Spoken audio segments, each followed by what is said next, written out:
To the ones who've been holding it all, the silence, the emotions, the logistics, this space is for you. There's a moment that happens quietly in some relationships, not during a big argument, not during a dramatic confrontation, just a quiet shift.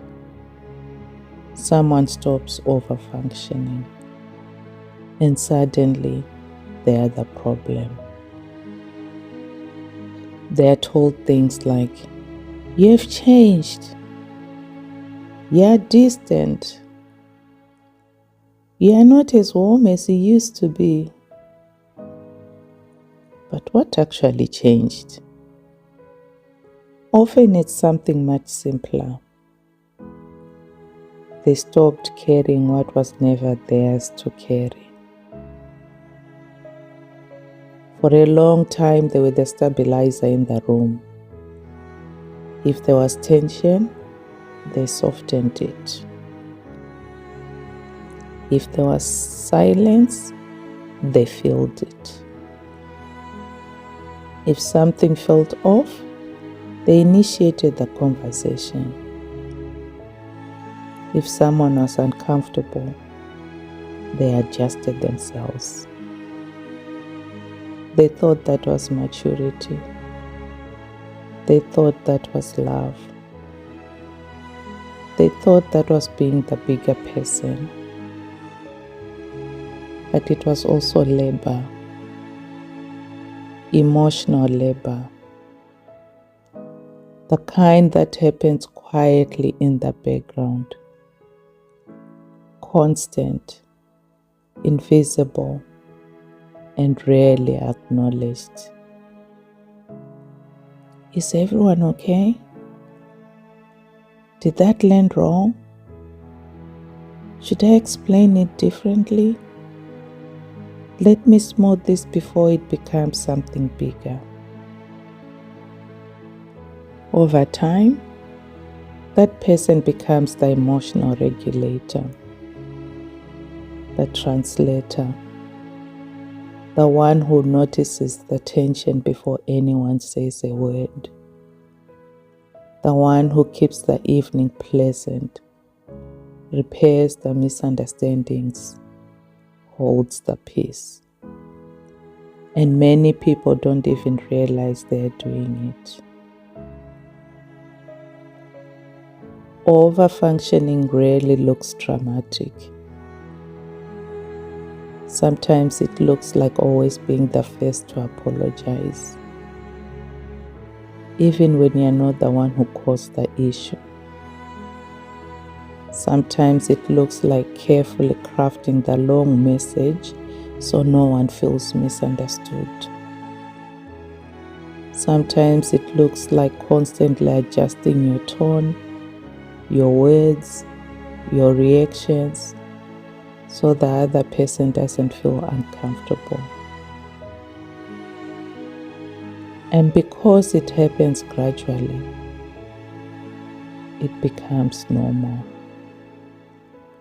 The relationship quietly reorganizes itself around that effort. One person carries a little more emotional weight, then a little more, until eventually they are carrying most of it.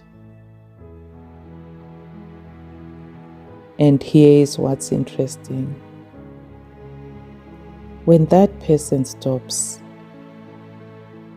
the shift is immediate. Not because they became cruel, not because they stopped caring, but because they became still. They stop initiating every repair conversation. They stop smoothing over shallow apologies. They stop managing the other person's reactions. And that stillness can feel very uncomfortable to the people around them. Because when overfunctioning disappears, the imbalance becomes visible. If one person has been quietly carrying the emotional weight for years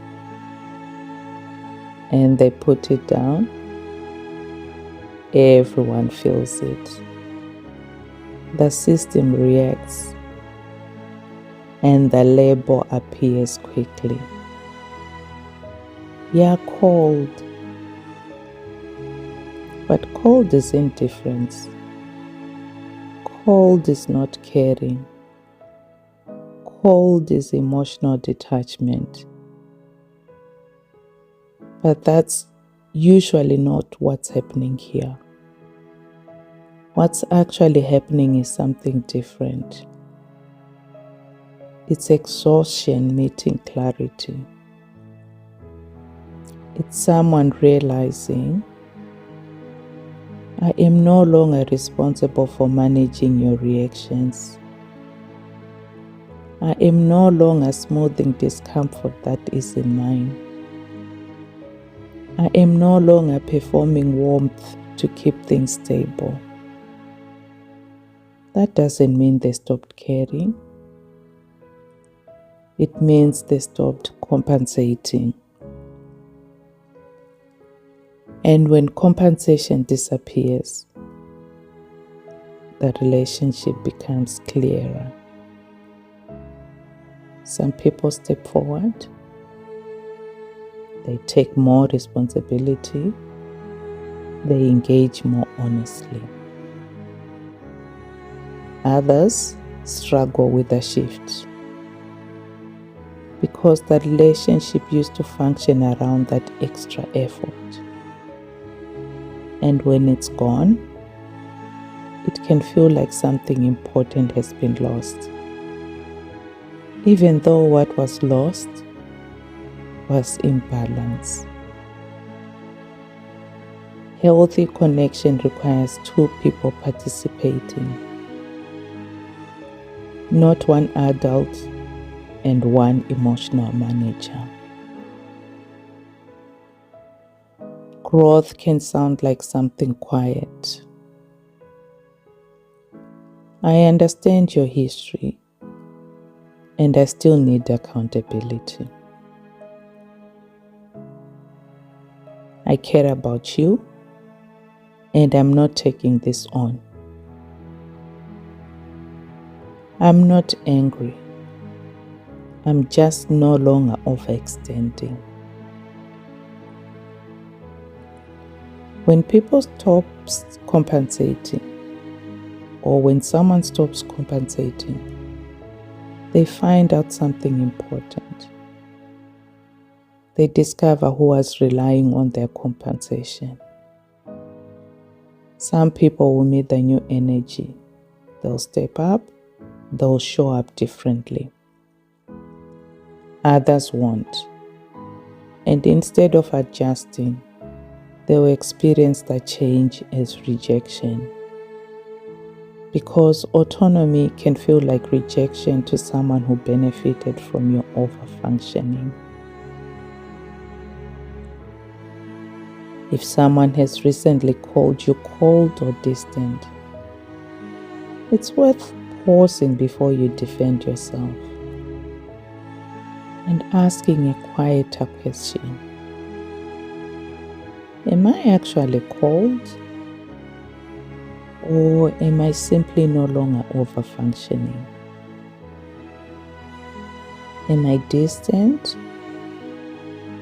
Or am I no longer chasing connection that costs me everything? Am I unloving? Or am I no longer performing labor that was never returned? You can care about someone and still refuse to carry what belongs to them. You can share a home and still decide how you regulate yourself inside it. You can sit at the same table without managing the emotional temperature of the room. That isn't withdrawal. That's autonomy.